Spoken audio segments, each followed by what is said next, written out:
Alrighty, guys, here we go again. Now, this is probably one of my absolute favorite things to do, and it's called a cash flow projection.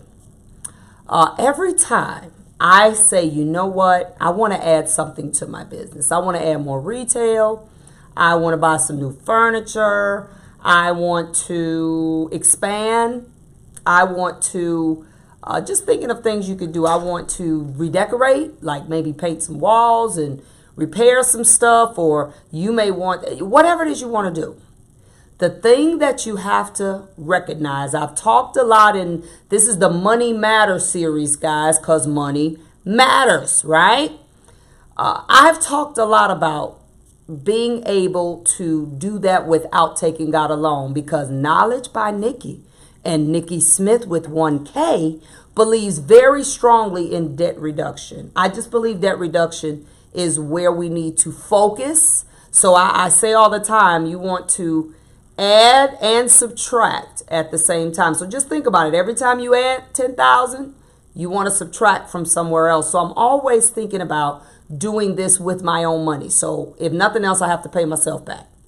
So when it comes to a cash flow projection, it is so simple to do, but the only way you're going to be able to adequately do this is this has to come from a bank statement. In order to do this, this has to flow through where your money, the money vein, we call it, that's your bank statement. Now, if you got your money spread out here, there, and everywhere, and you got cash over here that you don't know what you did with it, and you got you put money in that bank and that bank and that bank and that bank, it's going to be a little difficult for you to do this, and you're probably going to get frustrated because you're going to have to gather up too much stuff in order to make this make sense.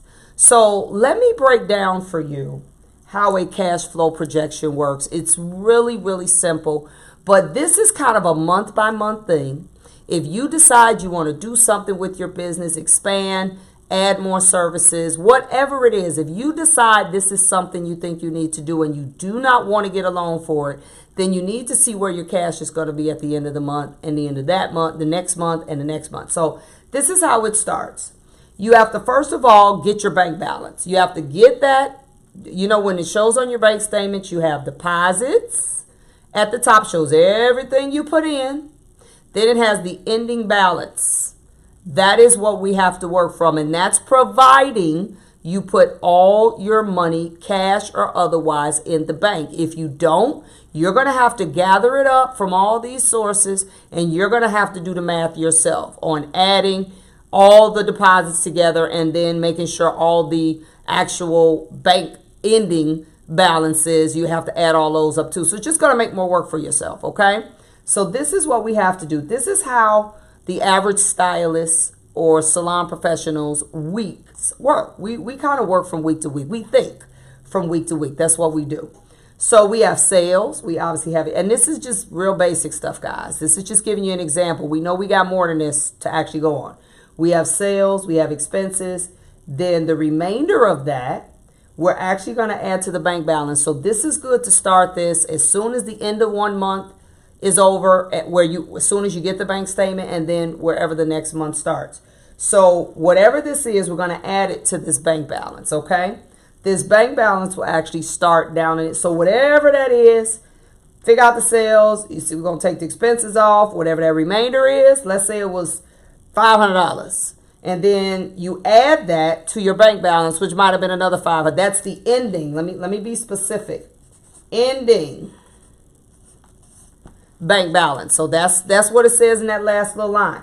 Let's say that came to $1,000. Okay, that's what that actually ends up being. So then what you have to do is you take that $1,000 stays down here, and I'm going to basically just add week to week as they go through. So up here, I made $1,000. That's what I did. Let me make this smaller so you all can see here.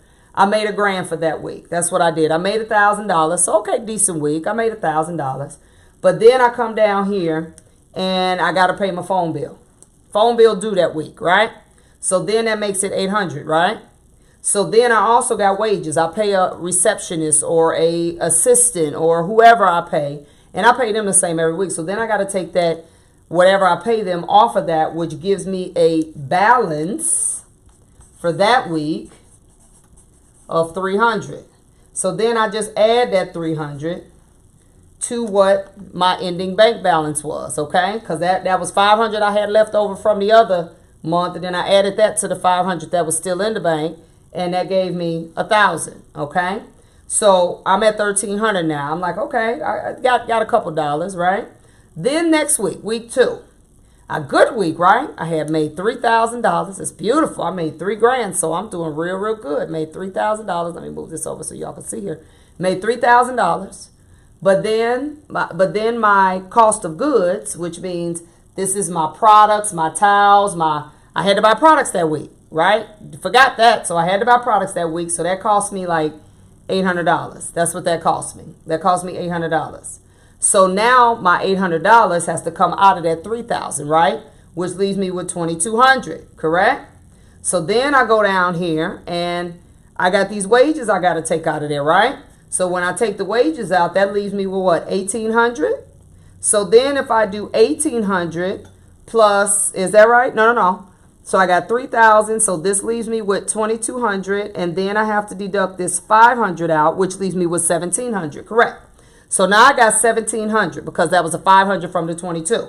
Now I got 1,700. So all I do now is I have to add that to that, which gives me this.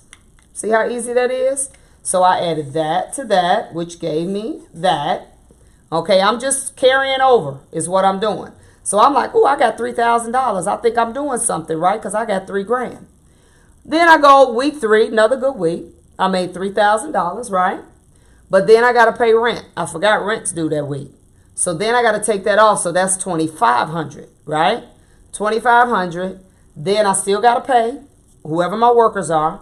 So then that leaves me with $2,000, right? So now I'm like, okay, I'm still in the red. So then I add that to that.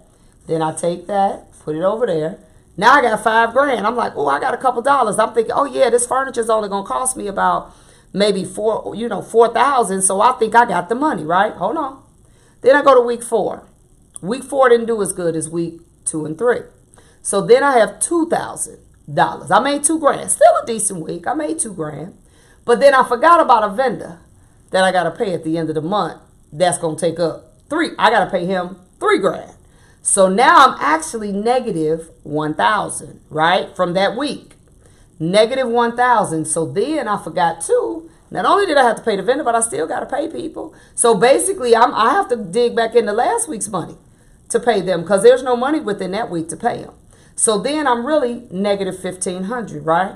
So then I actually have to take negative 1,500 off of 3,000. And then that carries over. So now, realistically, at the end of every month, if this followed suit, I only have $3,500, even though I thought I had more than that. Now, that $3,500, let's look at this. Look at what I made. I made $4,000 plus $5,000. I made $9,000, but I've still given up $5,500 of my money in expenses. So I've still spent 60% of my money. And that's actually being generous because you and I both know these figures, these are real nice, soft, simple, cushiony figures. You and I both know that is not what this really is. So think about that. When you want to do cash flow projections, and I suggest that you do this every single month. Then you can do them every 3 months. You want to do them no less than every 3 months. You just want to see where you are. Every time you get ready to purchase something, you want to redo something in your business, you do not want to always go and get a loan to do this stuff because I'm big on debt reduction. So you need to be thinking about, do I have the actual tangible cash to do this? Can I do it all? When can you do it? If they give you a price and say to get all new furniture and to redo your salon, you know not having your salon updated, not having it where it should be, has hindered you from being able to get a lot of new people in there because they walk in, it feels old, it looks old, it's raggedy. Then you have to see at what point will you have the disposable cash to be able, or as much as I don't agree with loans, that you don't have to have. If you had to do something for 90 days, like max 90 days, same as cash, they do those type of loans, or 90 days, max 6 months, what are you looking like that you're going to have at the end of every month that could pay 6 months worth of another bill so that you can make money? That's the only time I'd even consider do it very short term. But this is called a cash flow projection. This is also going to be one of those financial statements that if you are trying to get loans from sometimes banks or independent, whether it be venture capitalists or just anybody that really is giving you something and wants to see where you are right now, you might be asked to do this. You might be asked to do a cash flow projection. Now, obviously, cash flow projection is your future. Now, if you're asked to do this, you're going to have to be able to go back in your records and see regularly for maybe about 3 months, how do you pay these bills? What does your income actually look like from week to week to week? Because a cash flow projection is the future. So none of us can totally predict the future, but you want to be able to do this in a way that it gives accurate data to whoever is asking, and that you yourself can see where you're going to be, so you don't just step off a ledge and jump into doing some financial endeavor and not really count up the cost. That is very, very important, guys. So this is another video in our Money Matters series. I believe that if we don't get our financial future together, guys, we're going to be very short-lived. I see what's happening in our industry. I see salons closing down at a 15% rate per year. I don't care where you live. You ride by an area, you saw a salon, and then it's gone. And this is going to continue to happen, guys. And it has nothing to do with how well we are skilled, how good we are skilled. It's all about not knowing our numbers. So don't forget, this book is available at knowledgebynikki.com. Like I said, if you're obviously watching this video, you must already have it. But if someone's watching it with you, and make sure that you encourage them to buy it. This is a book that is for our industry. I wrote this book with us in mind. It's not corporate. It's super easy to understand. But at the end of the day, I realize money matters, and you're going to have to realize it too, because dreams cost. And the only way to truly fulfill them is to make sure that we have all our ducks in a row, all our money lined up. And won't it be great to be able to, go on a vacation or take a day off every now and again and not worry, God, if I take this day off, what is this going to do to my income? So we got everything from create a budget to a 3-month money challenge to gross profit versus net profit to, I'm trying to remember all the videos. Go online, knowledgebynikki.com. You'll see the entire Money Matters series. We'll also have the videos where you can download them individually, but I would like for you to get the book too, because you can follow. There are also things in the book that we did not do videos on, but you still need to get that information. So that's really, really important. Again, thank you. Knowledge by Nikki, Nikki Smith, 1K. We'll see you soon.